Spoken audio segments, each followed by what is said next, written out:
The Bucs beat the Falcons in a very close game led by a game-winning drive by Baker Mayfield. So let's go through and break down how each fantasy-relevant player performed. Starting off with Baker. Baker led the game-winning drive, passing for 3 touchdowns is nice. Also, 5 carries for 39 yards, was the rushing leader of this team.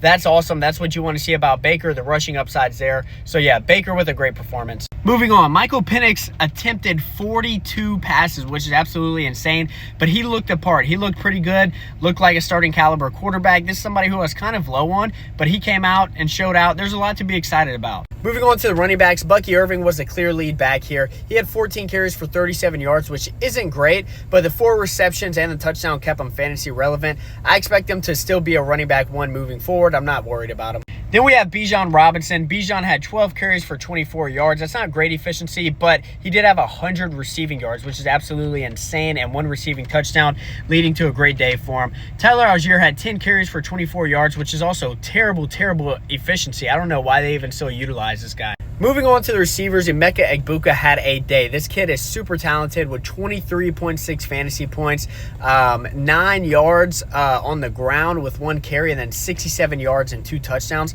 Mike Evans still did out-target him, and I don't know if the volume will be there for Emeka Egbuka to be a wide receiver 1 or a wide receiver 2, but for a flex play, the talent is there. He'll be a great flex all year long. I do expect Mike Evans to kind of bounce back from this. I don't expect this to be the norm, but 5 receptions, 8 targets, 51 yards, just a mid-performance. Then we have Drake London, who saw 15 targets before going down with an injury. This is my buy low candidate. Drake London with 13 fantasy points, so not too great, not numbers that jump off at the page. 15 targets, though. I'm buying low on Drake London. If any of your league mates want to sell him because of this box score, go try to buy him.